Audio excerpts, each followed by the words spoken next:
ହୀରା ଏକ ଏମିତି ବସ୍ତୁ ଯାହା ବିଶ୍ୱରେ ସର୍ବପ୍ରଥମେ ଭାରତରୁ ମିଳିଥିଲା। ଏହାର ଅନେକ ତଥ୍ୟ 4th ସେଞ୍ଚୁରୀ ଟ୍ରେଡରୁ ମିଳିଥାଏ।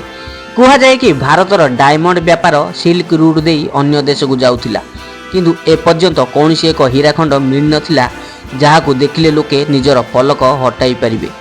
ସମୟ ପରିବର୍ତ୍ତନ ସହ ହୀରା ନିଜର ସ୍ଥାନରେ ମୂଲ୍ୟବାନ ବସ୍ତୁରେ ପରିଣତ ହେବାକୁ ଲାଗିଲା। 13th ସେଞ୍ଚୁରୀରେ ଯାହା କେଉଁଠି ବି ଗୋଟିଏ ହୀରାର ଖଣି ଦେଖିବାକୁ ନଥିଲା, ସେତେବେଳେ ଭାରତରେ ଏକ ହୀରାର ସନ୍ଧାନ ମିଳିଥିଲା, ଯାହାକୁ ଦେଖି ବଡ଼ ବଡ଼ ରାଜା ମହାରାଜମାନେ ଚମକି ପଡ଼ିଥିଲେ। ଏହି ହୀରା ବହୁତ ମୂଲ୍ୟବାନ ଥିଲା। ସେତେବେଳେ କାହାକୁ ଜଣା ନଥିଲା କି ଆସିବାକୁ ଥିବା ଆଗାମୀ ଦିନରେ ଏହାର ମୂଲ୍ୟ ଅଧିକ ହେବ। ଯେତେ ଯେତେ ଏହାକୁ ଲୋକେ ଦେଖିବାକୁ ଲାଗିଲେ, ସେତେବେଳେ ରାଜା ଓ ମହାରାଜମାନେ ଏହାକୁ ହାସଲ କରିବା ପାଇଁ ଲାଗି ପଡ଼ିଥିଲେ। ତ ଦର୍ଶକ ବନ୍ଧୁ, ଆଜିର କାହାଣୀ ହେଉଛି କୋହିନୂର ହୀରାର। ଭାରତ ମାଟିରୁ ବାହାରିଥିବା ଏହି ହୀରା ଯାହା ଆଜି ବି ବ୍ରିଟେନ ପାଖରେ ଅଛି। ଏହା ନାହିଁ କି କେବେ ଭାରତର ମୁକୁଟରେ ଲାଗିଥିବା କୋହିନୂର ରାତାରାତି ବ୍ରିଟେନ ଚାଲିଗଲା, ନା ସେମାନେ ଏହାକୁ କୌଣସି ଯୁଦ୍ଧରେ ଏହାକୁ ଛଡ଼ାଇ ନେଇଗଲେ। ଭାରତରେ ଏହି ହୀରା ଗୋଟିଏ ରାଜାଙ୍କ ହାତରୁ ଅନ୍ୟ ରାଜାଙ୍କ ହାତକୁ ଯାଇ ଶେଷରେ ବ୍ରିଟେନ ହାତକୁ ଚାଲିଗଲା। କୋହିନୂର ହୀରାର ଉତ୍ପତ୍ତି ବିଷୟରେ ଅନେକ ପ୍ରକାର କାହାଣୀ ପ୍ରଚଳିତ। ପୌରାଣିକ କଥା ଅନୁସାରେ 5000 ବର୍ଷ ପୂର୍ବେ ଶ୍ରୀ ଜାମ୍ବବାନ ଭଗବାନ ଶ୍ରୀକୃଷ୍ଣଙ୍କୁ ଦେଇଥିଲେ। ମହାଭାରତ କାଳରେ ଏହି ହୀରାକୁ ସାମନ୍ତକ ମଣି ଭାବରେ ଜଣାଯାଉଥିଲା, କିନ୍ତୁ ଏହି କାହାଣୀ ଏଇଠୁ ଶେଷ ହୋଇନଥିଲା। କୁହାଯାଏ କି 3200 ବର୍ଷ ପୂର୍ବେ ଏହି ହୀରା ନଦୀ ମଧ୍ୟରୁ ମିଳିଥିଲା। ସେ ସତ ଯାହା ହେଉନା କାହିଁକି, କିନ୍ତୁ ଆଜି ଯାଏଁ ଏହି ହୀରାର ଅରିଜିନ ବିଷୟରେ କୌଣସି ସଠିକ ତଥ୍ୟ ମିଳିନାହିଁ। କୋହିନୂର ସେହି ସମୟରେ ସବୁଠାରୁ ବଡ଼ ମୂଲ୍ୟବାନ ବସ୍ତୁ ଥିଲା, ଯାହାର ଓଜନ 793 କ୍ୟାରେଟ ଥିଲା। ପରବର୍ତ୍ତୀ ସମୟରେ ଏହାର ପରୀକ୍ଷା ନିରୀକ୍ଷା କରିବା ପରେ ଏହାର ଓଜନ 105.6 କ୍ୟାରେଟ ହୋଇଗଲା। ଇତିହାସର ତଥ୍ୟ ଅନୁସାରେ କୋହିନୂରର କାହାଣୀ 1300 ଶତାବ୍ଦୀରେ ଆରମ୍ଭ ହୋଇଥିଲା, ଯାହା ଆଜିର ଆନ୍ଧ୍ରପ୍ରଦେଶରେ କାକଟୀୟ ବଂଶ ରାଜୁତି କରୁଥିଲେ। ସେହି ସମୟରେ ଗୋଲକୁଣ୍ଡାଠାରେ ଏକ କୋହିନୂର ଖଣି ଥିଲା, ଯାହାର ଉତ୍ପତ୍ତି ସେହିଠାରୁ ହୋଇଥିଲା। ଏହା ମିଳିବା ପରେ ପ୍ରଥମେ ରାଜା ମହାରାଜ ମାନଙ୍କ ପାଖକୁ ନିଆଯାଉଥିଲା। କାକଟୀୟ ବଂଶ ରାଜା ଏହାକୁ ଦେଖି ବହୁତ ପ୍ରଭାବିତ ହୋଇଥିଲେ। ହୀରାକୁ ନିଜର କୁଳଦେବୀ ଭଦ୍ରକାଳୀଙ୍କ ପାଖରେ ରଖିଥିଲେ। ଅତି ଶୀଘ୍ର ଏହାର ଖବର ଚାରିଆଡ଼େ ବ୍ୟାପିଗଲା। ଏହା ପରେ ଦିଲ୍ଲୀର ସୁଲତାନ ଆଲାଉଦ୍ଦିନ ଖିଲଜୀଙ୍କ ପାଖରେ ଏହି ଖବର ପହଞ୍ଚିଗଲା। ଆଲାଉଦ୍ଦିନ ସାରା ଭାରତରେ ରାଜ କରିବା ପାଇଁ ଅନେକ ସ୍ୱପ୍ନ ଦେଖୁଥିଲେ। କିଛି ମାସ ପରେ ସେନାପତି ମଲିକ କାଫୁରଙ୍କ ସହାୟତାରେ କାକଟୀୟ ବଂଶ ଉପରେ ହାମଲା କରି କୋହିନୂର ହୀରାକୁ ଚୋରାଇ ନେଇଗଲେ। ଆଗକୁ ଯାଇ ତୁଗଲକ ବଂଶର ରାଜାମାନେ ଖିଲଜି ବଂଶର ରାଜାମାନଙ୍କୁ ହରାଇ ଦିଲ୍ଲୀକୁ ନିଜ ନାମରେ କରିନେଲେ, ଆଉ କୋହିନୂର ହୀରାକୁ ନିଜର ଅଧିକାର କରିନେଲେ। ସେହି ସମୟରେ କୋହିନୂର ବହୁତ ଲୋକପ୍ରିୟ ହୋଇସାରିଥିଲା। ଧୀରେ ଧୀରେ ସେହି ହୀରା ଫିରୋଜ ଶାହ ତୁଗଲକଙ୍କ ପାଖକୁ ଆସିଗଲା। ଆଗକୁ ଯାଇ ତୁଗଲକଙ୍କ ପାଖରୁ କୋହିନୂର ମାଲାବାରର ରାଜା ହୁସେନ ଶାହଙ୍କ ହାତକୁ ଆସିଗଲା। ମାଲାବାରର ରାଜା ହୁସେନ ଶାହ ନିଜର ପଡ଼ୋଶୀ ରାଜ୍ୟ ଗୋଆଲିୟରକୁ ଜିତିବାକୁ ଚାହୁଁଥିଲେ। ସେତେବେଳେ ଗୋଆଲିୟରର ରାଜା ଡୋଗେନ୍ଦ୍ର ସିଂ ରାଜୁତି କରୁଥିଲେ। ହୁସେନ ଶାହ ସୁଯୋଗ ପାଇ ଗୋଆଲିୟର ଉପରେ ହାମଲା କରିଦେଲେ, କିନ୍ତୁ ସେ ଡୋଗେନ୍ଦ୍ର ସିଂଙ୍କ ପାଖରେ ସମ୍ପୂର୍ଣ୍ଣ ଭାବରେ ପରାସ୍ତ ହୋଇଗଲେ। ନିଜର ଜୀବନ ବଞ୍ଚାଇବାକୁ ହୁସେନ ଶାହ କୋହିନୂର ହୀରା ସହ ନିଜର ସବୁ ସମ୍ପତ୍ତି ଡୋଗେନ୍ଦ୍ର ସିଂଙ୍କୁ ଦେଇ ସେ ରାଜ୍ୟ ଛାଡ଼ି ଚାଲିଗଲେ, ଯାହାର ପ୍ରମାଣ ଆଜି ବି ବାବର ନାମରେ ମଜବୁତ ଅଛି।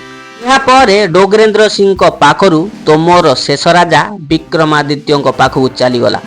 ସେହି ସମୟରେ ଦିଲ୍ଲୀରେ ଇବ୍ରାହିମ ଲୋଦି ରାଜ କରୁଥିଲେ। ସେହି ହୀରାକୁ ପାଇବା ପାଇଁ ସେ ବି ଗୋଆଲିୟର ଉପରେ ଆକ୍ରମଣ କରିନେଲେ। ଏହି ଯୁଦ୍ଧରେ ରାଜା ବିକ୍ରମାଦିତ୍ୟଙ୍କ ପରାଜୟ ହୋଇଥିଲା। ପରାଜୟ ପରେ ରାଜା କୋହିନୂର ସମେତ ସବୁ ସମ୍ପତ୍ତି ଇବ୍ରାହିମ ଲୋଦିଙ୍କୁ ଦେଇ ଚାଲିଗଲେ, ଯାହାଫଳରେ ଇବ୍ରାହିମ ଲୋଦି ବହୁତ ଖୁସି ହୋଇଥିଲେ, କିନ୍ତୁ ତାଙ୍କର ଏହି ଖୁସି ବେଶୀ ଦିନ ରହିନଥିଲା।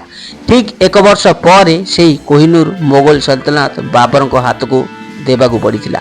ବାବର ଭାରତରେ ରାଜ କରିବା ପାଇଁ ଅନେକ ଥର 1519ରେ ଆକ୍ରମଣ କରିଥିଲେ, କିନ୍ତୁ ସେ ପରାସ୍ତ ହୋଇ ଫେରି ଯାଇଥିଲେ। ଏହାପରେ 1526ରେ ବାବର ପୁଣି ଥରେ ଆକ୍ରମଣ କରିଥିଲେ, ଯାହା ଏହି ଯୁଦ୍ଧ ପାନିପଥଠାରେ ବାବର ଓ ଇବ୍ରାହିମ ଲୋଦିଙ୍କ ସହ ହୋଇଥିଲା।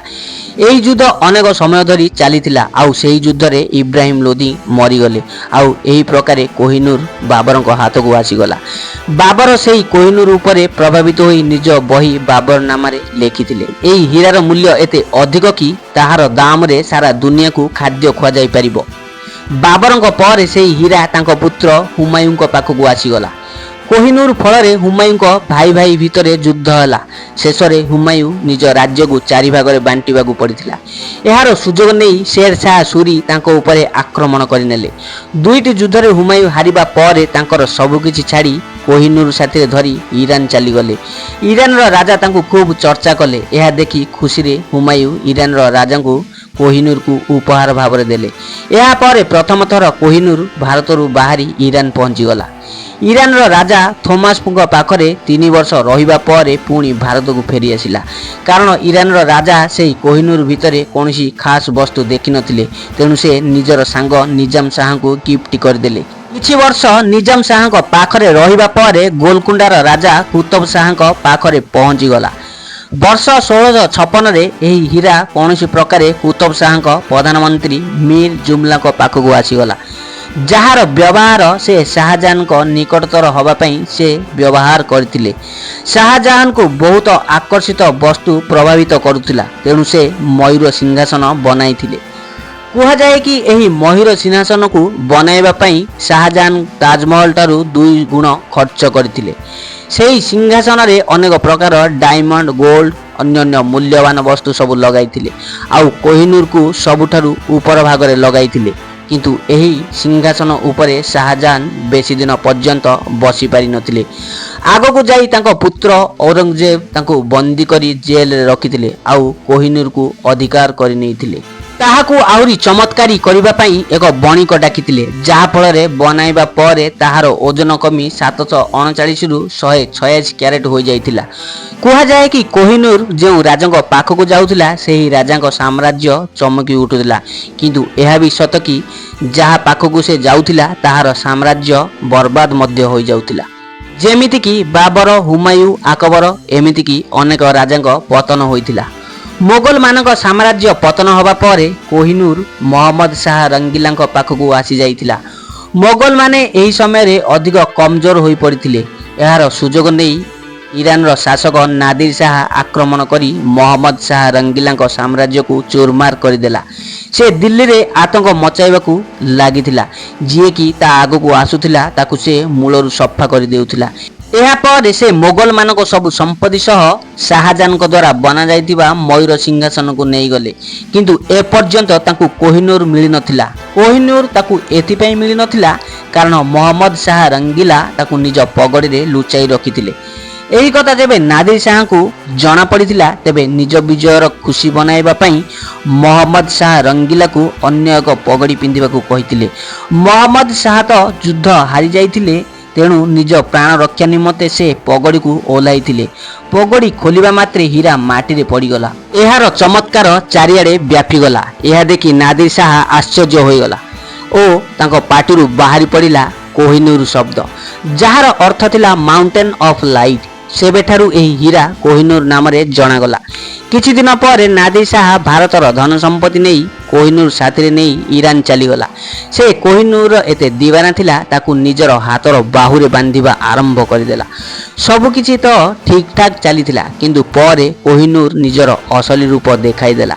नादिर शाह का जीवन एमिति बर्बाद होइथिला कि से शेष समय रे निजर मानसिक शक्ति हराई बसिथिला। आउ निजर सबु बॉडीगार्ड उपरे संदेह करथिला।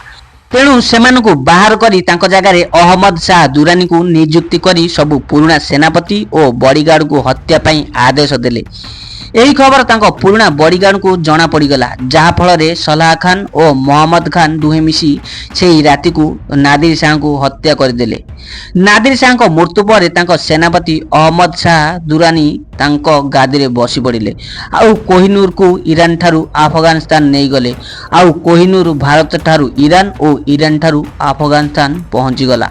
तो दर्शक बंधु आज भिडियोटी लंबा हो जाइथिबारु भिडियोटी को एडू समाप्त करिबा। आर परवर्ती अध्याय आमे आगामी भिडियो रे बनाइबा, जहा कि सेही हीरा केमिति ब्रिटेन मानक पाखक गला। जदि भिडियोटी भल लागिथिबो तो भिडियो को लाइक टिए करी कमेंट माध्यम रे निश्चय जणाइबे। जदि आपण माने आम चैनल रे नुआ थिबे तो आम चैनल को सब्सक्राइब करी एहार घंटी बटन को दबाइबा पई जमार भूलिबे नाही, जहा कि आमे एही परि सब वीडियो अपलोड करिवु तो एहार नोटिफिकेशन शीघ्र आपण मानक पाखरे पहुंची जिवो। तो आज पई वीडियो को एठु रखिबा। जय जगन्नाथ, जय हिंद, जय भारत।